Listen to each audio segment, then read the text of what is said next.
자, 앞 시간에 이어서 속담 속의 절기를 계속 공부해 보도록 하겠습니다. 여러분들은 교과서 34쪽을 펼쳐주기 바랍니다. 앞 시간에 우리는 절기와 관련해서 11자의 한자를 익혔습니다. 그걸 통해서 이번 시간에는 절기를 먼저 공부해 보도록 하겠습니다. 먼저 절기를 공부하기에 앞서서 절기에 대한 설명을 먼저 선생님이 잠시 해주겠습니다. 우리는 전체의 움직임을 바탕으로 해서 연, 월, 일, 시간 이런 것들을 구획하는데 나누고 구분하는데 그것을 우리는 역법이라고 합니다.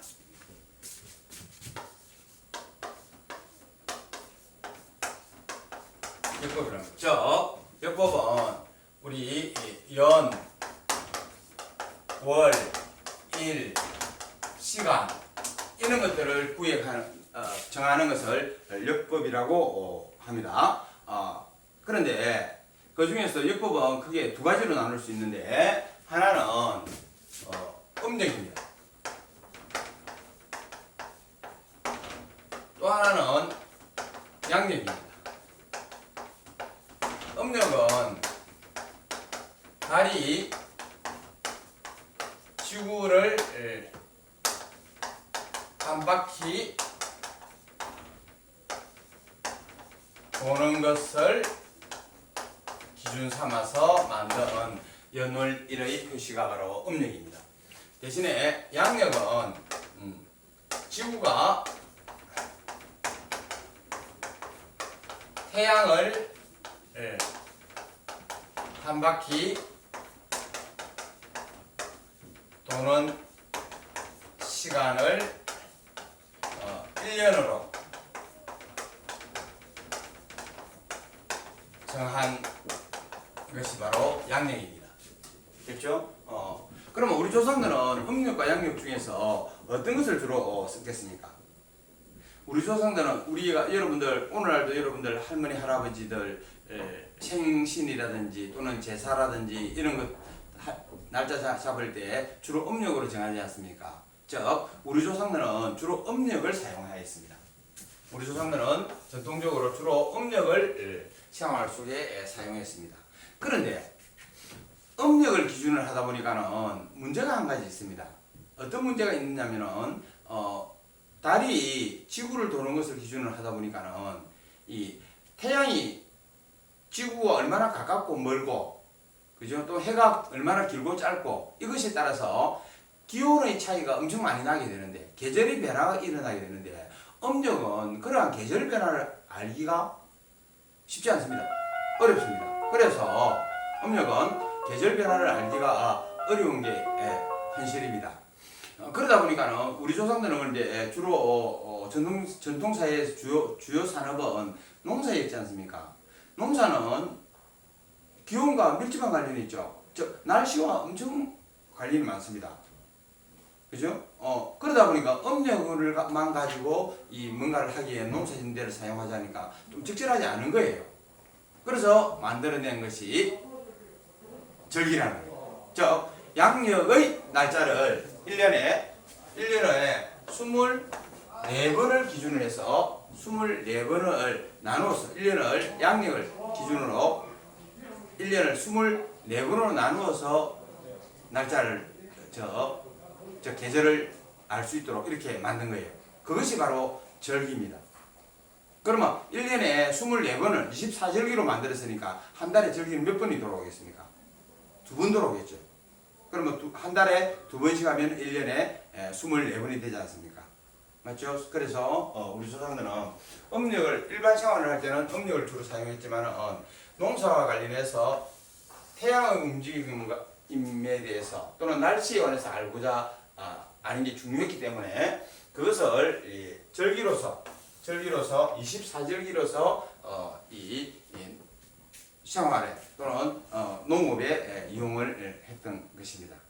자, 그러면은 여러분들 교과서 34쪽에 활동으로 열기를 공부해 보도록 하겠습니다. 자, 먼저 교과서 보면은 우리 생활 속에서 찾아올 수 있는 절기의 모습에는 어떤 것이 있을까? 활동 1. 빈칸에 들어갈 절기를 보기에서 찾아 써보자 이랬습니다. 자, 우리가 앞 시간에 배웠던 거 요거 뭡니까? 배웠던 한자를 기준으로 보면 요게 동지입니다. 동지. 요거는 두 번째 거는 경칩입니다. 경칩. 다음은 하지입니다. 하지. 동지, 경칩, 하지. 자, 1번 갑니다.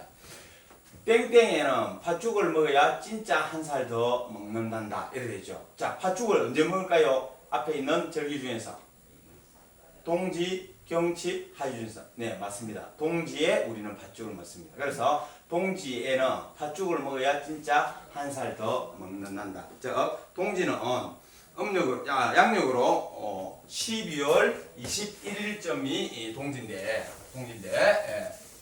이때 우리는 팥죽을 주로 끓여 먹습니다. 이때 그래서 1번 칸에 들어야 될 한자는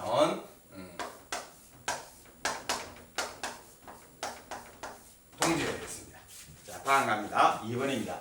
오늘은 개구리가 겨울잠에서 깨어난다는 무엇이래? 자, 경칩은 3월 5일경이 경칩인데 이때는 경칩이라는 말은 개구리가 잠에서 깨어난다는 뜻에서 경칩이라고 했답니다. 됐죠? 그래서 오늘은 개구리가 겨울잠에서 깨어난다는 뭐라고요? 경칩을 써놔야 합니다. 자, 선생님 써볼게요.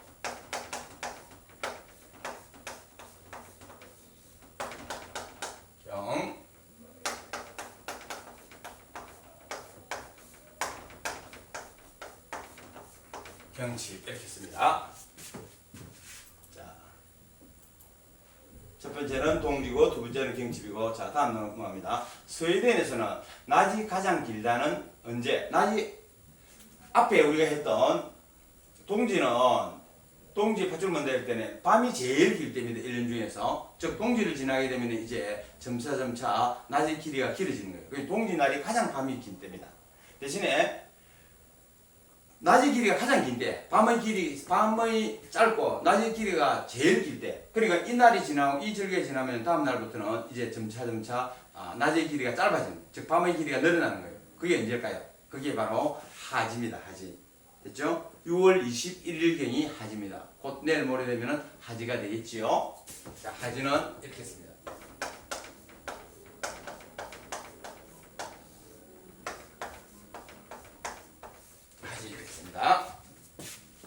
자, 그래서 3번에는 하지가 들어가야 됩니다. 하지 가장 긴 때 하지입니다.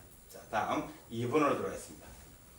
절기가 어떻게 만들어지는지 또 어떻게 활용되었는지 알고 있니? 빈칸에 알맞은 음을 써보자 했습니다. 자, 첫 번째 단어는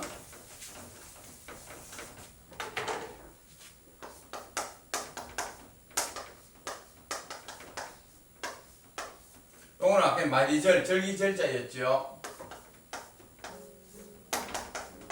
두 번째 자는 기운기자입니다. 그래서 첫 번째는 절기가 되겠습니다. 절기는 달의 움직임, 태양의 움직임, 달의 움직임, 태양의 움직임이죠. 태양. 두 번째는 클, 태, 몇, 양자를 써서 태양이 되겠습니다. 태양의 움직임에 따라 한 해를 24수로 나누는 것으로 24수로 나누기 때문에 24절기라고 했습니다. 나누는 것으로 봄, 여름, 가을, 겨울 즉을 춘, 하, 추, 동이라고 합니다. 자, 봄, 여름, 가을, 겨울.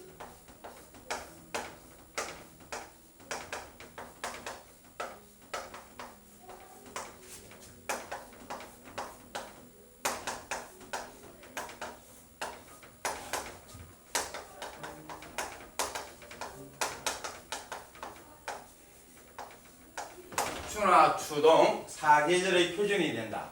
우리 조상들은 계절과 날씨의 변화 등을 알려주는 24절기를 기준으로 해서 다음은 농사입니다.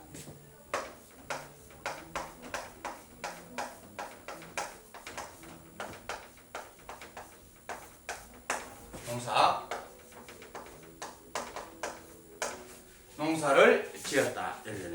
즉 우리 조상들은 주로 생활할 때는 일반적으로 중요한 날짜를 잡을 때는 다 음력으로 잡습니다. 그러나 음력이 계절의 변화를 또는 날씨의 변화를 잘 알기 어려워서 그죠? 태양의 움직임에 따라서 나눈 일종의 양력인 셈이죠. 양력 삼아서 24절기를 나누어서 사용했다는 뜻입니다. 다시 한 번 더 보겠습니다. 절기는 태양의 움직임에 따라 한 해를 24수로 나눈 것으로 추나 추동 사계절의 표준이 된다. 우리 조상들은 계절과 날씨의 변화 등을 알려주는 24절기를 기준으로 농사를 지었다. 자, 오늘 본문은 여기까지 하겠습니다. 오늘 배운 단어들을 공책에다가 5번씩 쓰기 바랍니다. 자, 그러면 써야 될 것들이 뭔지를 한번 살펴보겠습니다. 공책에다가 5번 써야 될 것: 동지, 경칩, 하지, 그리고 절기, 태양, 추나 추동, 농사, 이렇게 5번씩 공책에다가 써서 써두기 바랍니다. 자, 이번 시간에 공부한다고 수고 많았습니다. 다음 주 개학에서 등교 개학 때 만나도록 하겠습니다. 여러분 안녕.